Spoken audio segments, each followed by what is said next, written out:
This is Mr. Huff. What we want to do is end up with a foundation wall and a footing wall, like you see here, all the way around the perimeter of your building. My building is a little bit strange because I have this kind of L shape that has these indents here, so mine's going to be a little more complicated.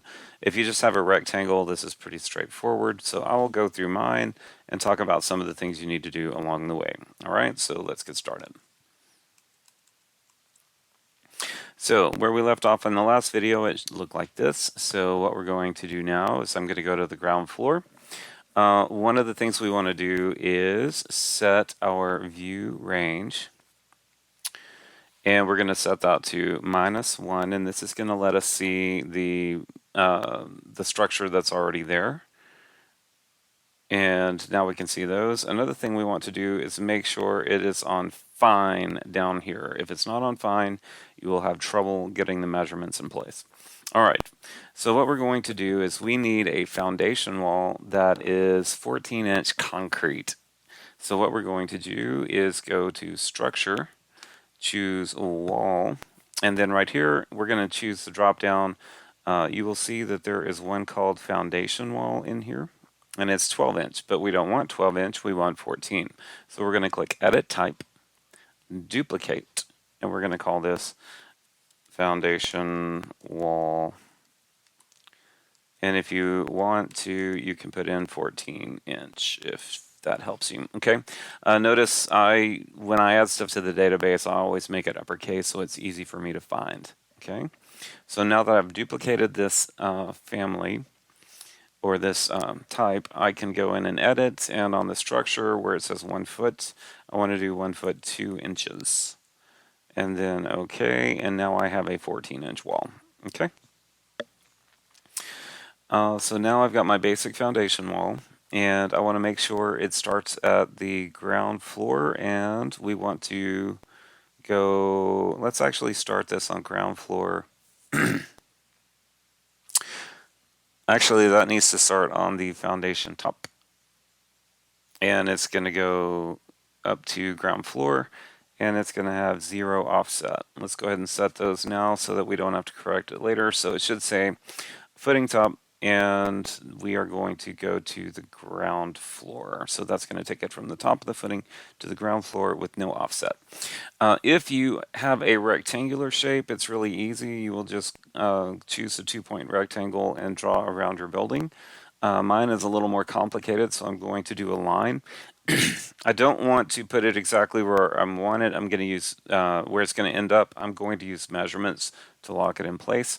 So I'm going to start over here, and I'm just going to draw a line close to, but around the perimeter of my building, and not really getting inside of it, always staying outside of it, and making sure everything lines up. That this wall needs to line up. Make sure of that. Okay. So if I go to my 3D view, I should see that I have a wall around my building, but it's not where I want it yet. All right. What we want to do is bring this wall in to the edge of this column, and to make everything work, we're going to click on the wall. I hit escape a couple of times, click on the wall, and we're going to do this first corner real detailed, and then I'll fast forward through the next ones. So make sure it's on fine right here, or this will not work. So I'm going to do measure, and I'm going to click on the wall, measure. I want to use, instead of wall center line, wall faces. I want to go to the outside wall. So there you can see my measurement is connected to the outside wall. I'm going to zoom in, and I'm going to go to the outside edge of this column. Not here, the outside edge. And if you look very carefully, it turns a little bit blue. And then I'm going to zoom out and drag that until it's outside of the building. And then I'm going to add another one here from the outside of this to this little tip right here. And if you look real carefully, it will turn blue a little bit. And now I'm going to drag this one outside of the building as well. Okay, hitting escape a couple of times. Now we want to change these dimensions. So to change the dimension, you click on the wall, and you'll notice that this kind of changed shape. and then we can change it. And I want this to be 1 space 1.5. So what we're doing is we're scooting the outside edge of the wall toward that column, but not right up to it. And so we can see that right there, it went right up into that edge, okay? This could be more precise, but I'm trying to keep it easy on this. So we're gonna do the same with this one. And if we zoom in here, if I choose the wall, I should be able to change this. So we're making it 1 space 1.5. Okay, and if you look at what it did, it took that wall right up to those edges. Actually, it overlaps a little bit, and I'm okay with that. So you kind of get the idea. The other thing we want to do, I'm going to hit escape a couple of times. So we've got these two measurements here. I'm going to click on it, click on the lock, and click on this one and click on the lock. What that does is it keeps you from accidentally moving that measurement. All right, so you need to do that all the way around to get these in place. So at this point I will just put this in fast forward and you can watch me work.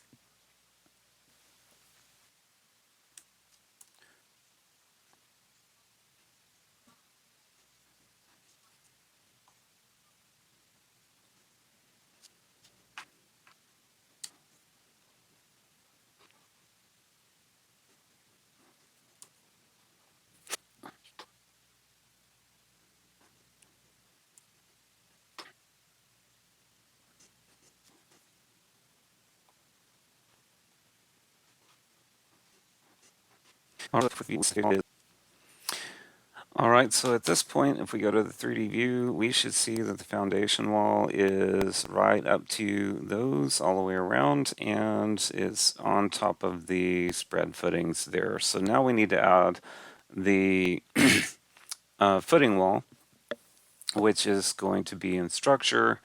And remember, we did this with the house, so we're going to choose wall. And then we're going to choose, right now we only have 36 by 12 inch and 24 by 12 by 12.